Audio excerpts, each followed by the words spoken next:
Well, thank you all for coming. I can tell by the vociferous conversation that we are all very pleased to be here, and I am pleased to welcome all of you to the American Conservatives' 20th Anniversary Gala.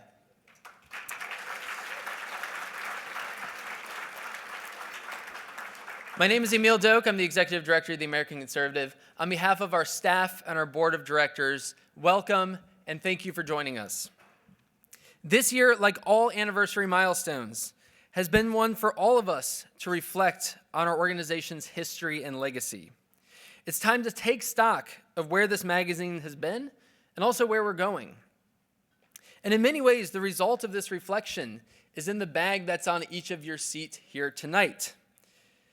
You'll notice that the subtitle of the anthology book that we put together, Main Street Conservatism, is the future of the right. Now, I know that might be strange for an anthology book. This is, after all, looking at essays that we've published over the last 20 years.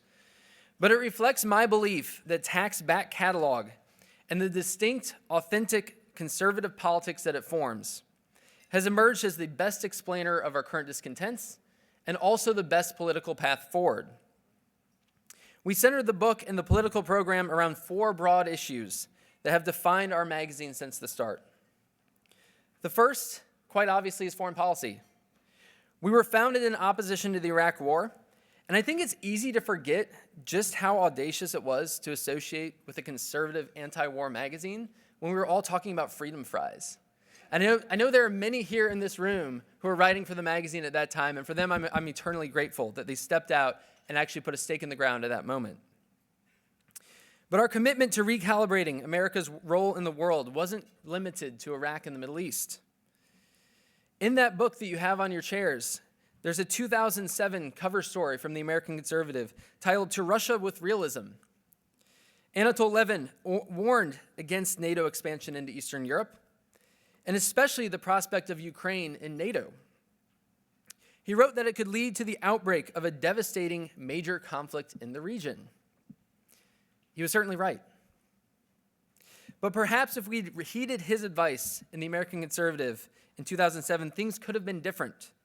Levin wrote in that same piece that the U.S. should strongly oppose any Russian military intervention in Ukraine and Georgia, but also refrain from trying to draw them into an anti-Russian military bloc, as both these moves are likely to lead to regional conflict. So our foreign policy has always sought to place American interests at the center of our decision-making. And this is because our temperamental allegiance is to the main streets of America, not to Wall Street. That guides our approach to the second broad issue that you'll find in that book, which is political economy. This goes all the way back to our founding editor, Pat Buchanan, who decried the death of manufacturing and its effect on the main streets across this country in a cover story for the magazine from 2003. Buchanan makes the case that our bipartisan ideological aversion to protective tariffs is both a historical anomaly and a detriment to this country's national prosperity and security.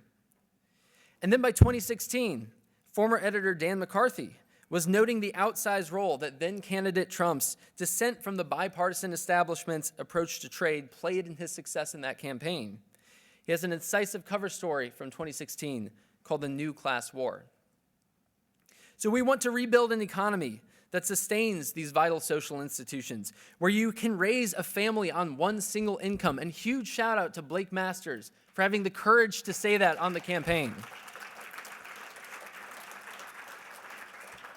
We want a vibrant market-based economy that serves the nation, not having the nation's citizens serve a hyper-global market.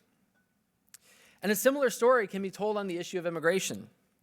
In 2007, you'll find in this book on your chairs, John O'Sullivan wrote that the elite orthodoxy ensures that immigration never becomes a political issue. That was certainly true then. The issue would flare up every now and then, with no real solutions ever happening. And in many ways, it's still true now. But 10 years later, in a 2017 cover piece for the magazine called The Meaning of Trump, former editor Bob Mary, who's here with us tonight, noted that Trump was really the only candidate to engage the immigration issue in any kind of frontal way. And of course, he won. Now, I don't think that this should have been a surprise that immigration would perhaps become the single most salient political issue across the West, not just in this country. Certainly wasn't a surprise to anyone reading The American Conservative. It engenders so much passion on both sides of the political aisle because it strikes at existential questions about our common political life as Americans. Who are we? And that, of course, happens to be the title of another TAC cover story, this one from 2004. But I think that to answer that question, we need to look beyond the wonkery of immigration policy. We need to instead define and defend a distinct American culture and way of life. So we've placed the immigration question under the umbrella of American culture in that book.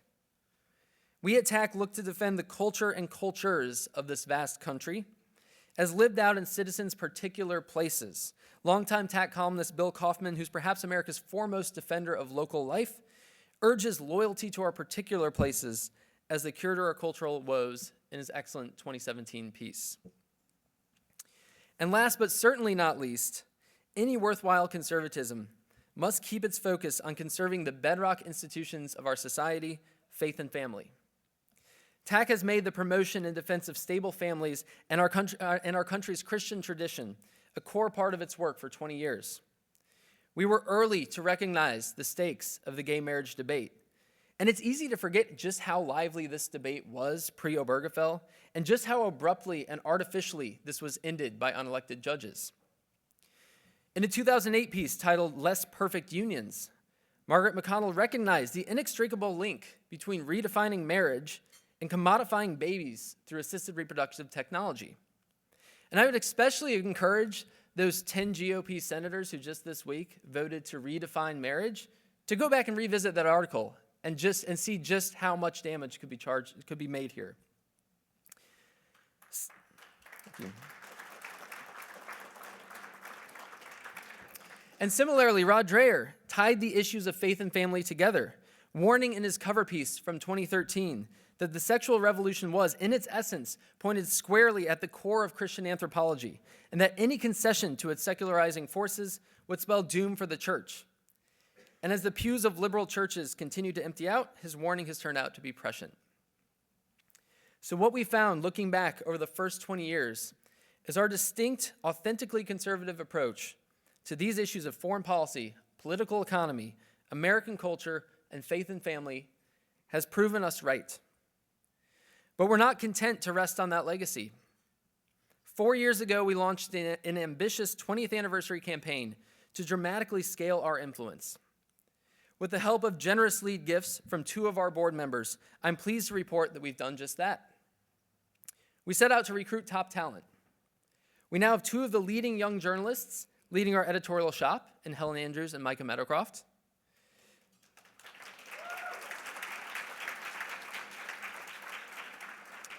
We wanted to expand our non-editorial programs.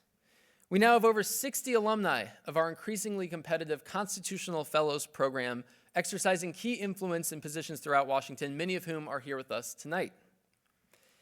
And we wanted to dramatically scale our digital footprint. We now have multiple podcasts and a new comprehensively rebuilt website optimized for our digital readership, which launched just this summer.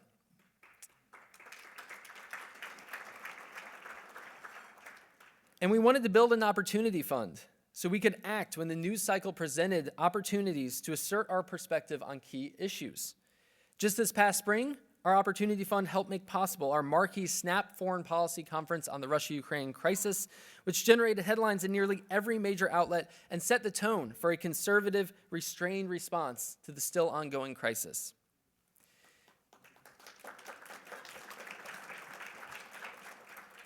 And last but not least, we wanted to make TAC a household name. TAC is now stronger and more influential than at any time in its 20-year history. But you don't have to take my word for it. I'm pleased now to share with you a special 20th anniversary tribute video to continue this story of our special magazine.